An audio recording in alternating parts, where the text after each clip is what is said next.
Good morning, FD Master John Curtis, and my first job is, I noticed a YouTube video there, is anyone going to stop Luka Dončić?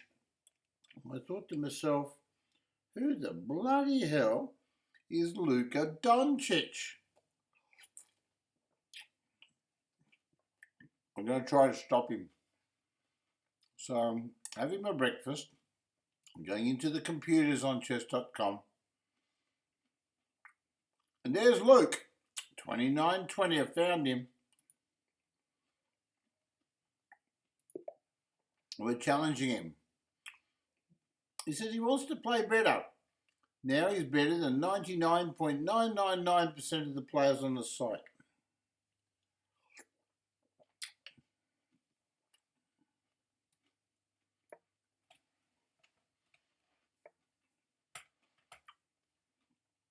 So I'm playing Luka Dončić. He's rated 2920.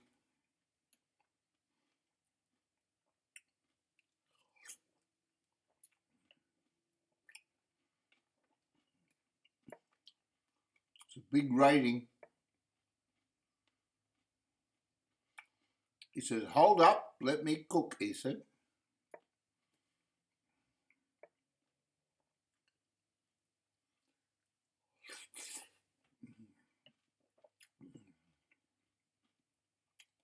So first things first, we know that we're playing somebody 2920, so we develop our pieces, put pressure on the center, we take no risks. We develop another piece, all the time taking no risks.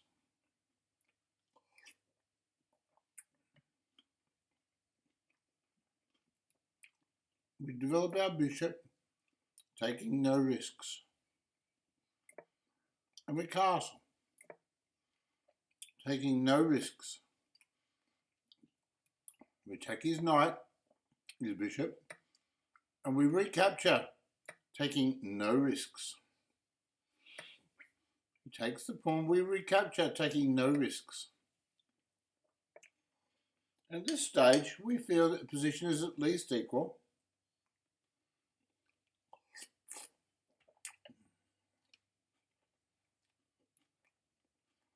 The rook on a potential open d file.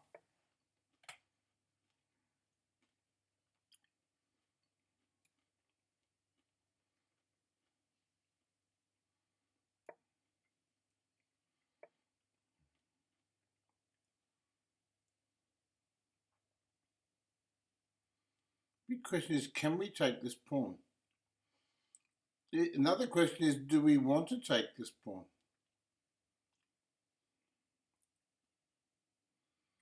Knight takes pawn. You can play pawn takes pawn. Why can't we take this pawn?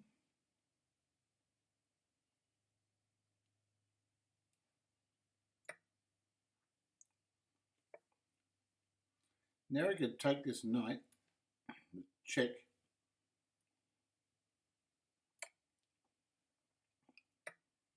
and move our queen back and protect our bishop.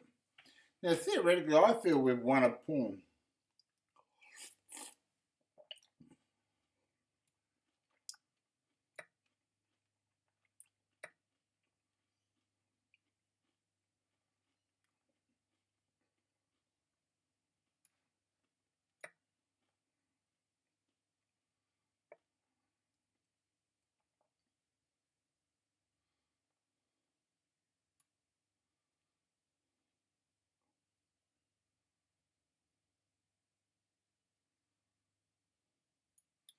Now he's on the pawn.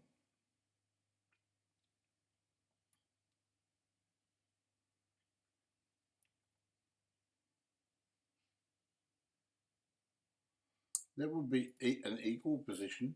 This is a pressure situation.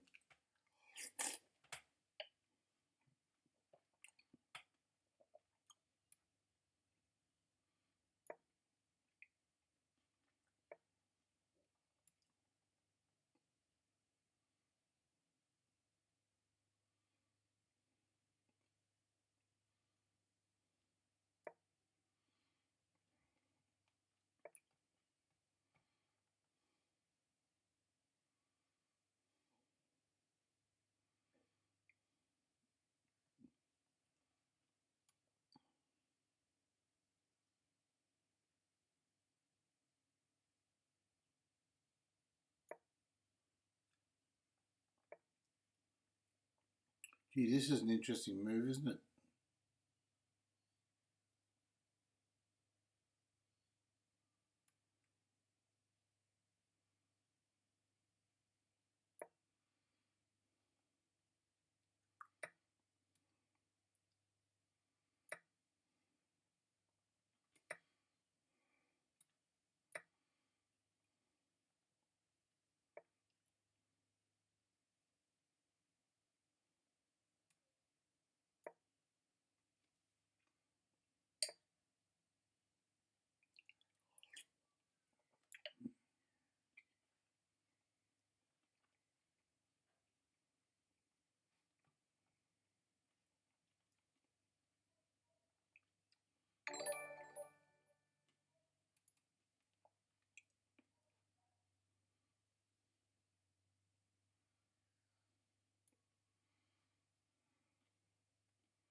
Let's see, he's rook to the 7th rank. I'll play rook here.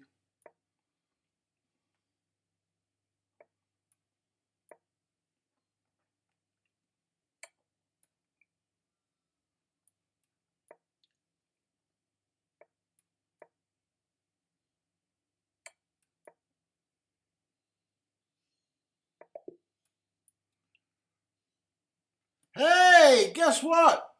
I just drew with Luka Dončić. I stopped him.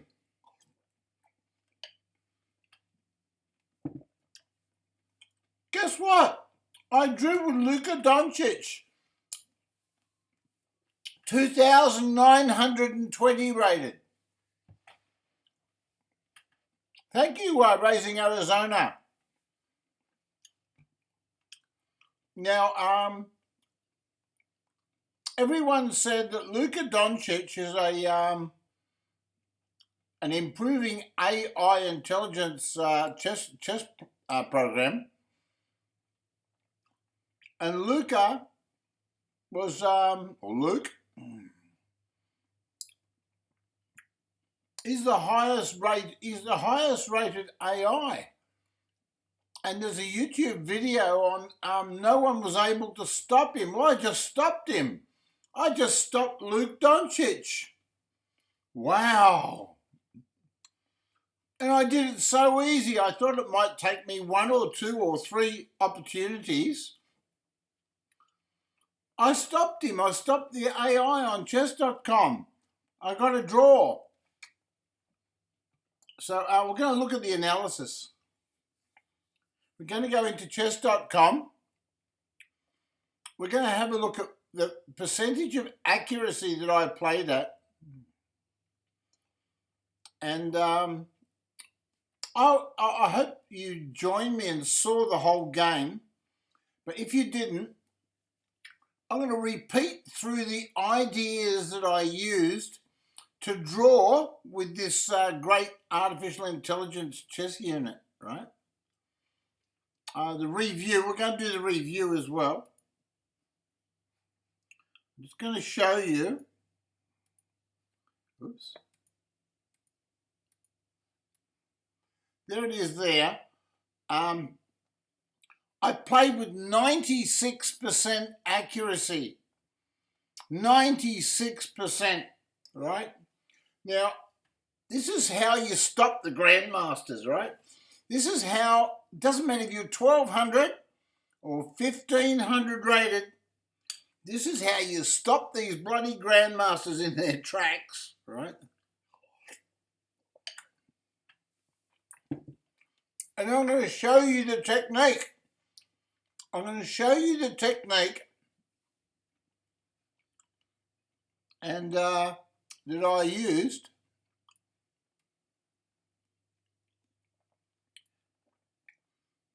to stop Luka Dončić.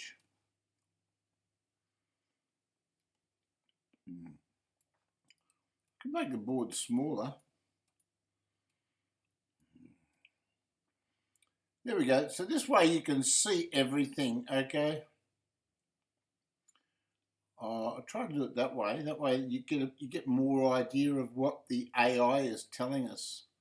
Because I want to educate you all. Now, just in case you can't see this, I'm going to read it out to you. In the analysis game review, it says that I played 13 best moves. Luka Dončić played 14. I played 3 excellent moves. He played 2. So it was pretty even. No one made it. Oh, hold on. Oh, don't tell me I missed a win. It says I missed a win. The chess engine is saying that I actually missed a win. Right, so here we go. It said you only had one good option there. You missed an opportunity to activate a rook. Right.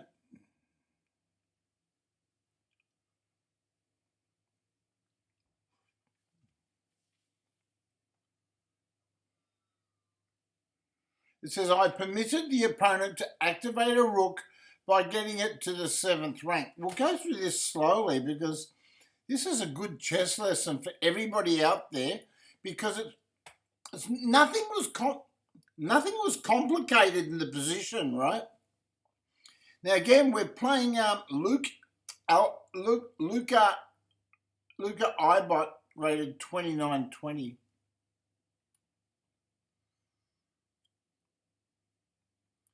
Yeah, so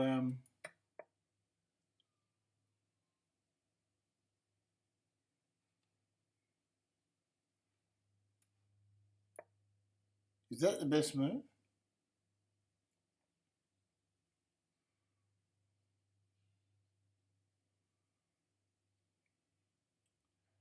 No, rook to f1's a mistake. So is it rook here? White's winning. I was actually winning against Luk.AIbot if I played this move, rook d7.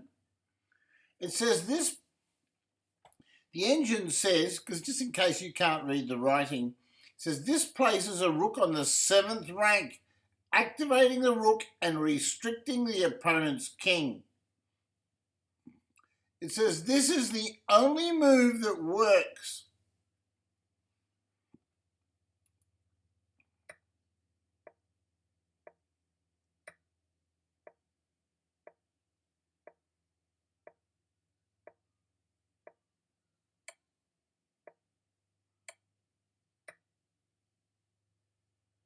And White's winning in this line, okay? So this, I was actually beating Luk.AIbot. I was outplaying him, and I missed the winning line. I put my hand up. It was very, very complicated, and I didn't see it, right? However, it was far too complicated for me to see this line. However, let's have a look and see how I played. Go back to the beginning, right back to the very beginning in the analysis room.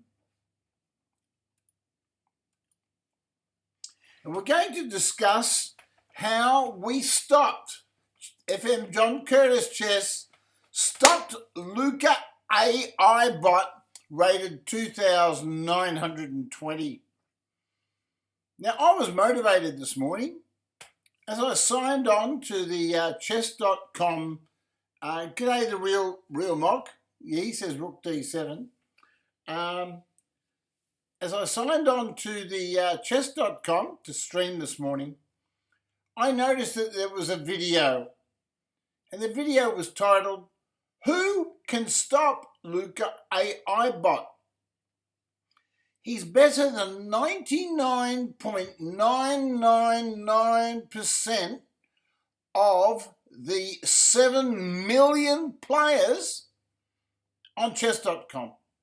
There you go. He's better than 99.999% of all the 7 million chess players on chess.com. And the YouTube video said, who's going to stop him? Well, I saw this video. I saw the challenge. I took up the challenge and I stopped him. And this is how it was done. And I'm going to take you through each and every step that I used and the logic that I used to stop the AI bot, right? So that you too can use the same system, the same logical system to stop grandmasters. If I can stop the AI bot rated 2,920, you can stop grandmasters using this system. So here we go.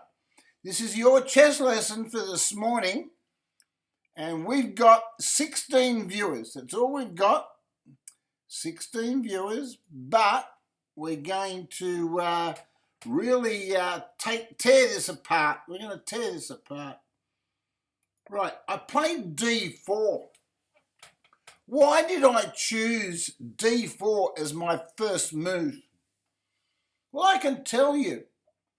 The real truth is, in this position, e4 is so much more complicated to find best moves than d4. Right?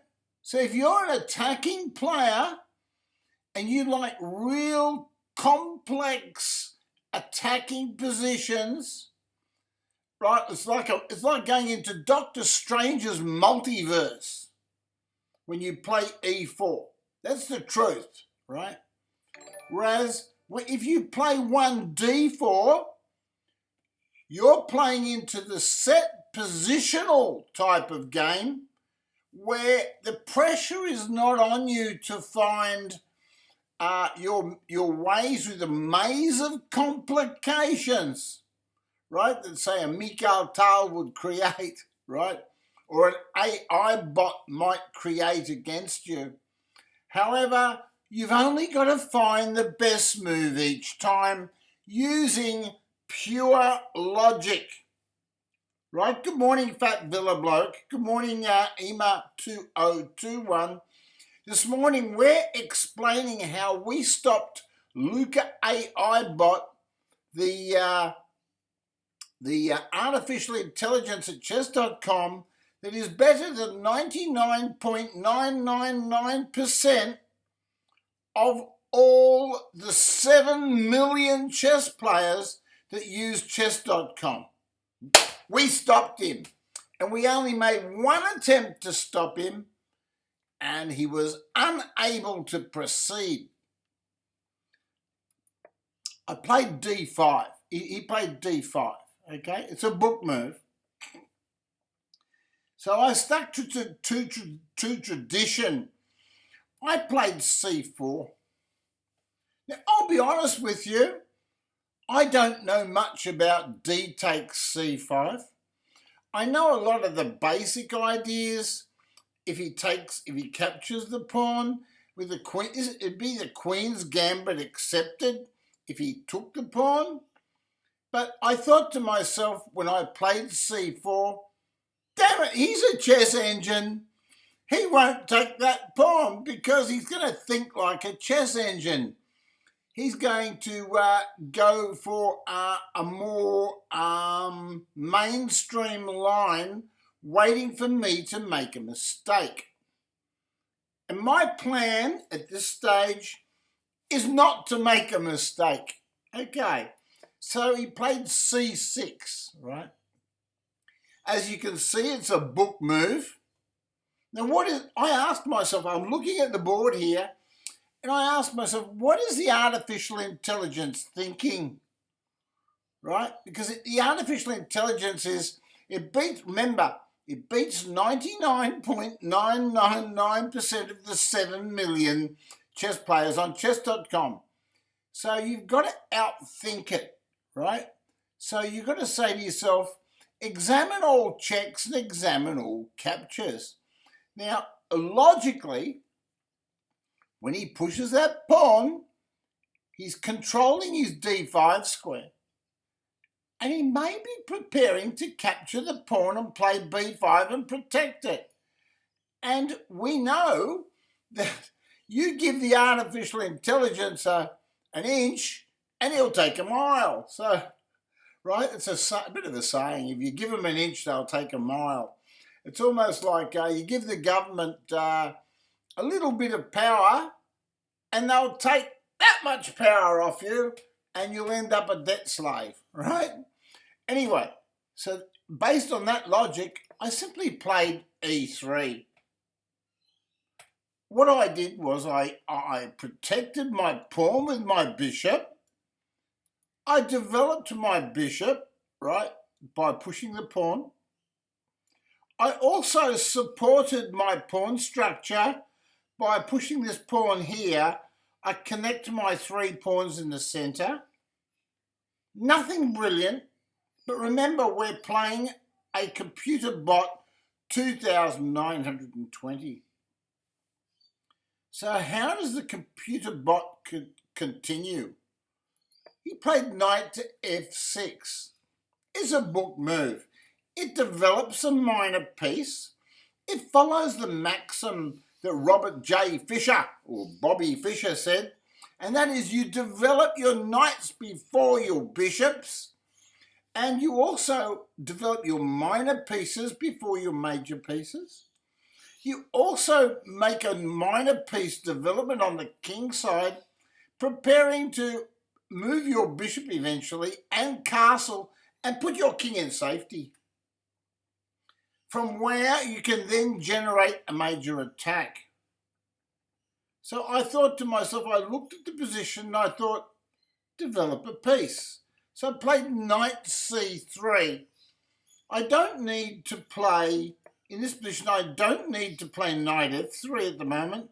It is a logical move, knight f3, but knight c3 puts pressure on the d pawn. So we put, because these pawns are already self-protected, you can't go pushing pawns because we'll just take it off. So there's no threats to the centre at the moment on the black squares. So all the action seems to be on the white squares, hence I play knight c3, the book move. He played g6, so Luk.AIbot chooses g6 to develop his bishop. G'day, Christian Erickson. He says, I'm a sommelier worker in a wine bar, and I'm going to host a chess event where you'll get a position after which wine you choose. Spanish wine, Rye Lopez, English sparkling wine, English opening, fianchetto, ultra-symmetrical variation, etc. I want to educate as much as possible. Do you know the history behind the symmetrical variation in English opening?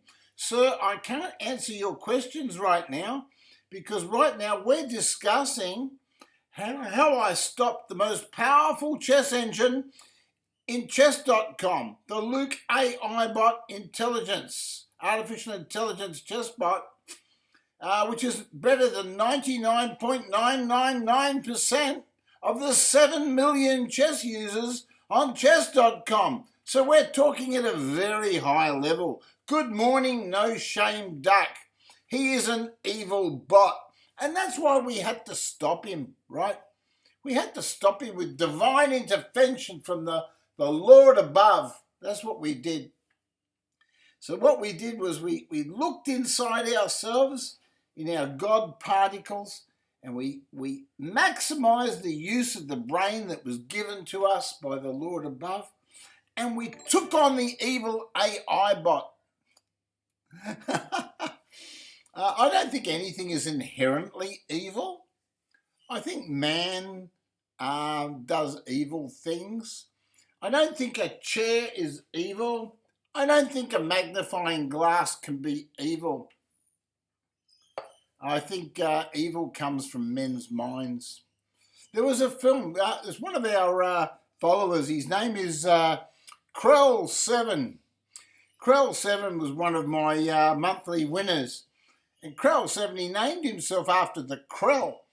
And if you haven't seen this film, I think you should watch it. It's called The Forbidden Planet.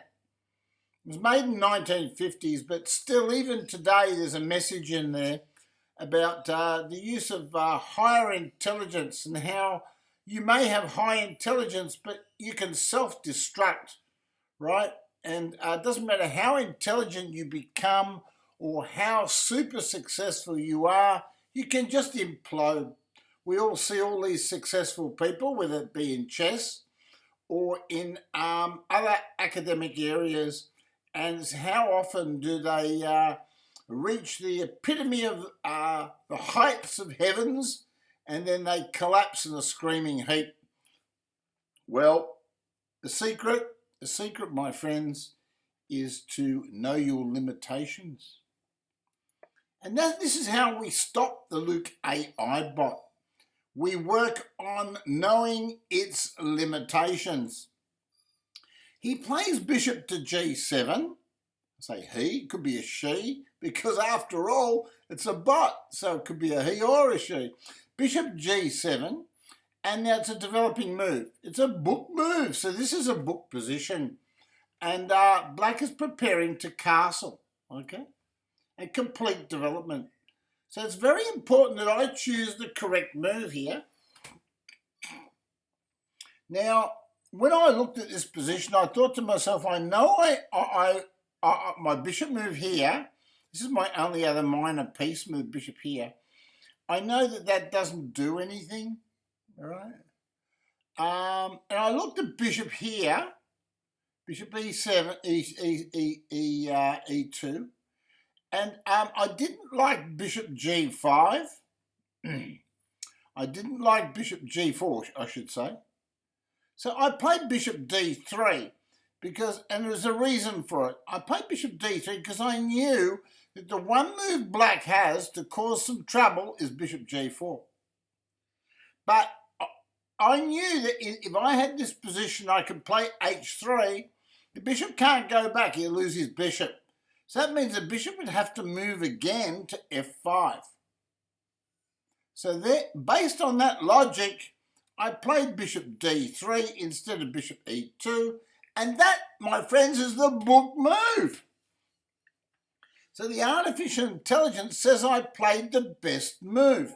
Now, let me explain something very, very clearly to you, and that is, in chess generally, if you got your bishop on d3 in a queenside system, and you're attacking a fianchettoed structure, in old chess training or chess learning, bishop on d3 is not a good idea, right? In the old chess learning, but now in the days of artificial intelligence, things are different. So I'm trying to think like Luka, the AI robot, right? At chess.com. And I'm not concerned with the bishop being on d3 as an attacking system to the structure here. I'm more concerned about the control of the e4 square. So that's what it's really all about. When I play bishop d3, I'm not playing bishop d3 for the purpose of attacking his kingside. I'm playing bishop d3 for a completely different purpose. I'm playing bishop d3 to control this e4 square so that I may be able to thrust forwards with my e-pawn and break through and gain at least a minimum of equality against what could conservatively be possibly the best and strongest chess bot on chess.com. Okay, the engine castles. G'day, Carlos, 7727. Good morning, Carlos. So the AI bot, Luk.AIbot 2920 castles. And so what we do is we do the same thing. We castle. We complete our development. We have no weaknesses. We have examined, before we castled, we examined all checks and all captures. There were no checks on the board. So we didn't have to worry about the bot checking us. There is only one capture, that's pawn takes pawn. Now, if he captures, pawn takes pawn, we could just simply recapture with the bishop and put our bishop on a better square, and our bishop would be bearing down on the f7 square. right? So I thought to myself, unlikely he will capture the pawn. So he played bishop to g4. This is the move that I expected. And once he played this move, I had the plan of h3. Now, I can explain to you why. Let's explain to you why the bishop moves here in the first place, right? What is the AI bot calculating in this position? Well, the AI bot is looking at the end game. That's right. The AI bot is looking at the end game in this position. The AI bot does not like knight a6. The AI bot does not like knight here blocking his bishop. He's completed his kingside development. As far as the artificial intelligence is concerned, in its warped, evil, in its warped mind, the computer's saying, well, I've developed all my pieces are on maximum best squares. So what the computer does is it says to itself, and we're thinking about black and how it's thinking, the computer says to itself, well, what piece have I got which is my worst piece that I should move? And in the end game, as I've explained in many videos, what people may understand. A lot of people, beginners, don't understand this, but grandmasters, international masters, and hugely rated artificial intelligence chess bots all know that this secret in chess, and that is if the pawns are on white squares, see all those pawns on white squares, then that makes the white bishop bad, the white squared bishop bad, because the bishop can't go here, it can't go here or here, it can't go here or here, and it can't go here, here, here, right? So there's 1, 2, 3, 4, 5, 6 squares that the bishop on c8 can't move to. So the last thing the computer bot wants is for me to start squeezing its bishop. So the computer bot chooses bishop g4. Now, this is why I played bishop d3. I knew that if I played bishop d3, I could then play, after bishop g4, I can play h3. And now it's a star move, best move, because he's got to make a decision with his bishop, right? And he can't play here because he would lose a piece. The engine doesn't like losing pieces. So the engine chooses to, it can play bishop here, but it gets double pawns. The engine doesn't like bad structure. So I work out what the engine doesn't like, and then I proceed to make the engine make difficult decisions. He takes the knight. Exclamation mark, best move, right? And I play queen takes bishop. Star move, best move. Now we'll just look in Twitch for the second. We've got 20 wonderful viewers.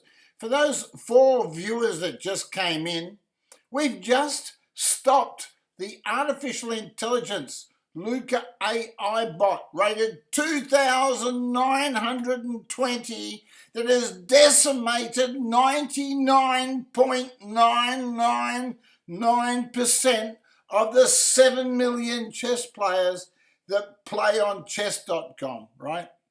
But could it stop me? No way. We stopped the computer. That's what we did. And we're showing you how we went about it. Okay, the computer decided to capture the pawn.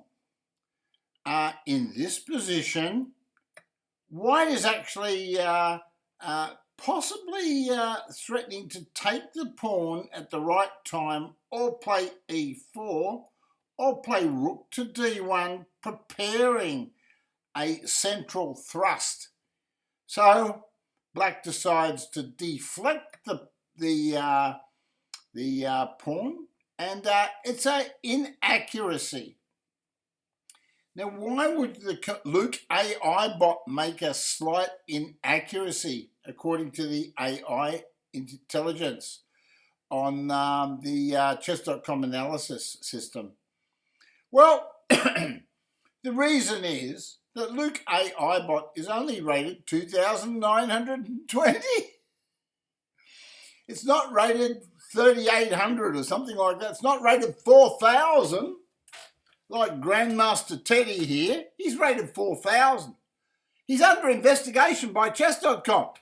But Luk.AIbot is entitled to make one move of deviancy, right? And it has a reason for this, because it has a master plan. It wants to upset me and try to imbalance the position to win the game. That's right. So we take the pawn and we say, well, we know what you're about to do, but we have a counter plan. Knight to d7 is played, and now black has completed the development, right, of the position. Now, what white has to be very careful, very cautious about in this position is that you can easily overreach yourself a little bit. For instance, if you want to play the natural move e4, right, if you play the natural move e4, okay, then the knight can attack your bishop, and when you move your bishop, he could take the d pawn. Right? And if you didn't, you'd be forced to make a move like Queen d3. It's not bad, but it's not great either. Okay? It's not bad, but it's not great either. So that's why in this position here, we choose this move. Rook d1. That's right. Rook d1. Now, black's whole idea of capturing the pawn is to play e5. Right, so that's his plan. So he plays e5. Now, in this position, black would love me to take this pawn. Right, black would love me to take this pawn or to make a blunder like pawn here. Okay, so I know that the position is delicately balanced. Right, now also what I also notice about the position, and this is all about trying to understand the chess positions, right?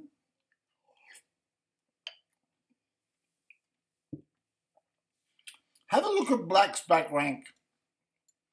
All the rooks and queens are interconnected. So as soon as the queen moves off the back rank, the major pieces are ready to rock and roll. So though black has given white the two bishops, white is effectively behind in development. That's right. I'm behind in development here. So what do I do in this position? Because I need to move, and when I say I'm behind in development, I need to move this bishop to connect to my two castles. If the game proceeds much further and I don't have enough, if I don't have compensation for my indifference of position, then black can overrun my position with superior development and superior piece activity, right? Piece activity is almost like worth material in chess. People don't understand this. They look at pawns and knights and bishops being worth material on the board. But piece activity is worth material. And what it is, it's like you've got a $5 note, right? And you say, oh, that $5 note's not worth food. But you can convert the $5 note into food. And it's exactly the same in chess. piece activity is like the $5 note. And the piece activity you can convert into winning chess material with your piece activity, and then you would get a conversion, you get something for your $5 note, right? Or your piece activity. So in this position, I chose D5. I chose not to give black the piece activity. Right now, had I taken the pawn, yes, I would have had a discovery, but I wouldn't be winning this position.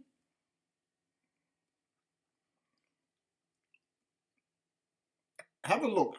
See what the engine says about this move. Engine says it's okay, but it's an inaccuracy. It says D5 is best. This is why I played D5. Right? I thought to myself, I'm not going to activate his knight. Why should I help the artificial intelligence? Anyway, he pushed the pawn on my queen. Now this is this is artificial intelligence doing a sacrifice to try to get an open line for his bishop and pressure on the b pawn, and to also utilise or maximise the piece activity in the position. So what we've got here is we have a very delicate pathway to navigate. If I could give you a description of how difficult it is, I'd talk about the Andes, right? The mountains, the great mountains, the Andes. And I'd talk about a little winding road going around the side of one of the Andes mountain heights, where the footpath might be only that wide, and you've got to tread with your feet. And if you don't make your footsteps absolutely accurate, you fall tens and tens of thousands of feet down into the abyss. Well, chess is like that sometimes. You have to navigate the complexities of the game. Right? Anyway, if I move back, I can move back. It's not a bad move to move back. But I thought to myself, if I move back, he's forever going to have this pawn. Oops. If I move backwards, queen to e2, right? I'm just going to show you this. If I play queen to e2, if I move backwards, white's still got a better position, but it's not the best move. I thought, no, I've got to take the bull by the horns and capture the pawn.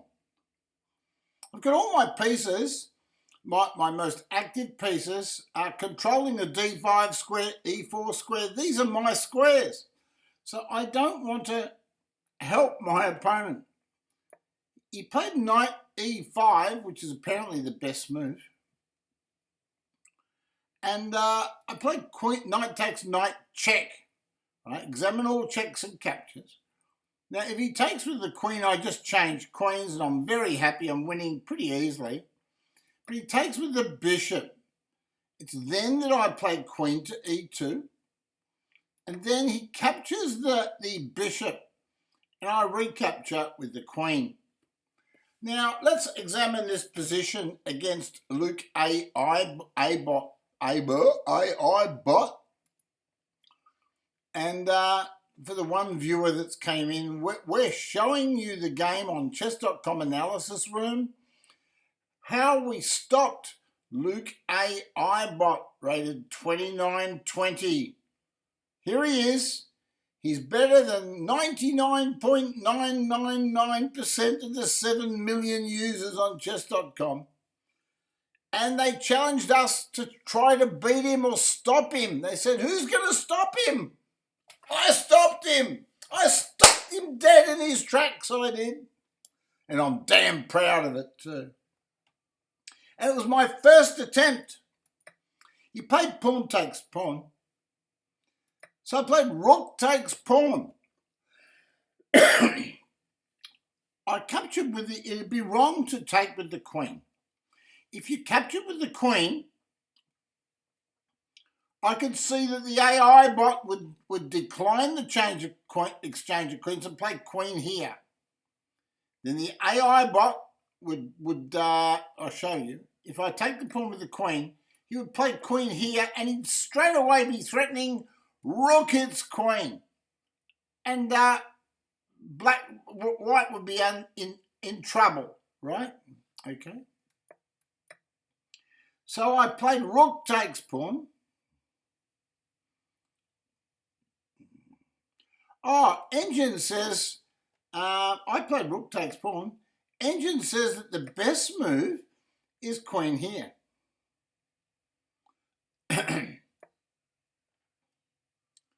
I can see why. In this position, you would be threatening queen takes pawn and queen takes pawn. So I can see what the engine's saying.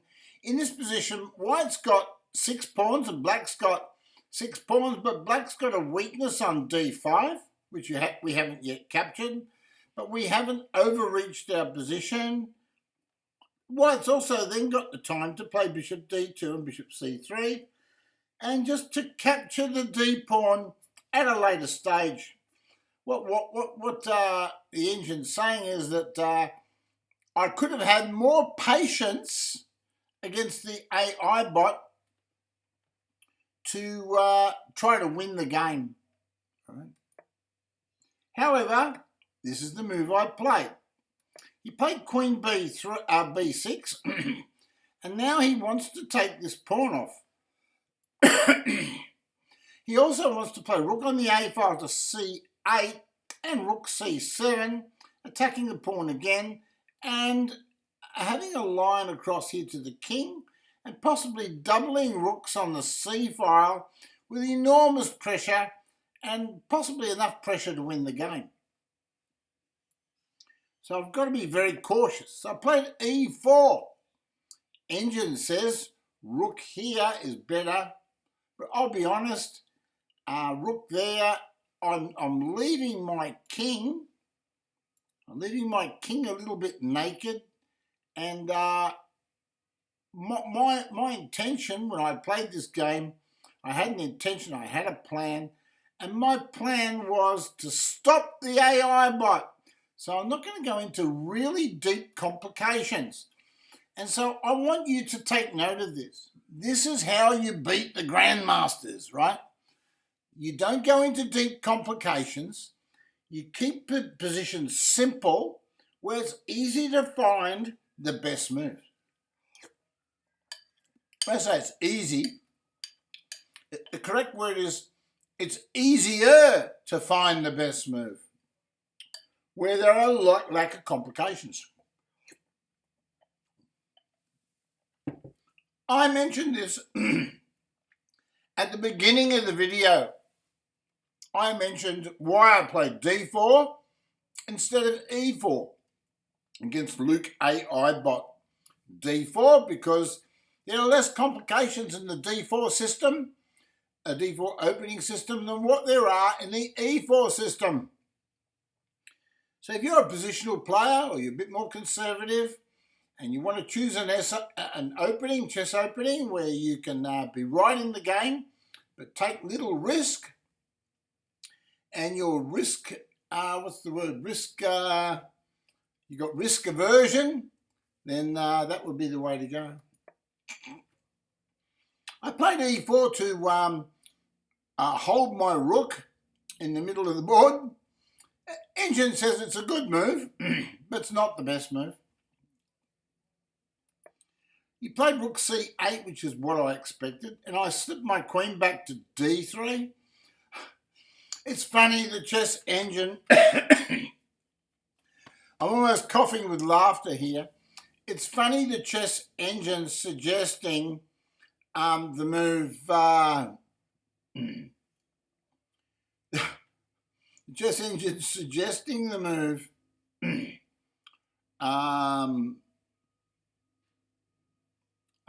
queen to b3, because I actually looked at that move. I looked at queen to b3 and I thought that could be the best move. But I was not happy about queen to b3. I'll show you why. After queen b3, I saw queen takes queen, pawn takes queen, and pawn here protects the pawn. And after I got to that position, apparently white's slightly better. I could play I've got e4, e5. But I can't see myself winning it, right? It's complicated, but white's much better. So queen b3 was not a bad move. I didn't see this. I wasn't looking 3-4 moves deep. I was just trying to find the very best move against the sneaky, dirty, evil Luk.AIbot, rated 2,920. So I didn't play that. However, I did consider it, I'll be honest. I played queen d3. And now, another move I had was queen e2 was a possibility. But he played rook on the f file to d8. It's an inaccuracy. It's plus 1.03 on the chess.com analysis. Said bishop takes b2 was best, and it is. It's best move. So then there's an argument that I should have played queen to e2. Queen to e2, which protects the pawn. Okay. So queen e2 may have been better than queen d3. Let's have a look at it. Queen e2. See what the engine says about this move.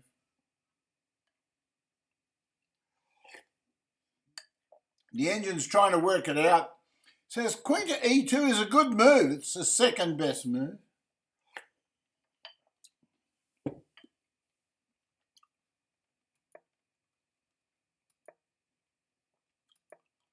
Played rook there.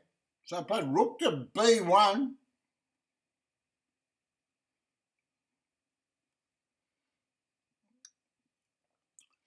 Engine like bishop h6. Engine says rook b1 is a mistake. He took the pawn, gets a star move for this. And I played bishop e3. Star move, best move. The LukAIbot probably didn't see that one. But I planned it all. I should take with a pawn. I didn't like undoubling my pawns unless I changed queens. He took a queen, pawn takes. And now Luk.AIbot, better than 99.999% of all the chess players on chess.com, all 7 million users, he's doubled my pawns. So let's analyse the position. White's got 6 pawns. Easy to analyse, isn't it? And black's got 5 pawns. But my God, my pawns are weak, aren't they? Anyway, he played rook e8. He attacked the pawn, and I thought, well, I'm going to protect it. But it wasn't the best move. Rook d7 is, in fact, the best move. He played rook e7, star move, best move. At this stage, I knew that I had an extra pawn, but I also realised that I've got an isolated e-pawn and that any error, any minor error in this endgame, and I will lose. I will lose the game, even despite being an extra pawn up. Because rook and pawn endgames are that exact. So we're gonna have exactitude in our attitude. So I played rook to f1. Apparently the best move is king f2. I didn't like it. he played rook here, and now the point of my rook f1, rook f2. That's right, I'm securing my pawns on the queen side. All my pawns are held, and they're safe.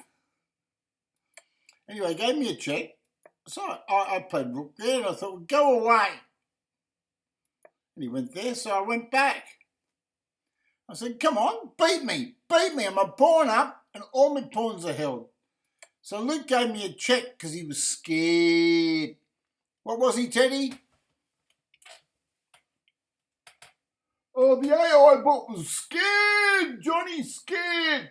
He was real scared of you, mate. Thank you, Teddy. Even Grandmaster Teddy says the AI bot was scared of me. So I put my rook back.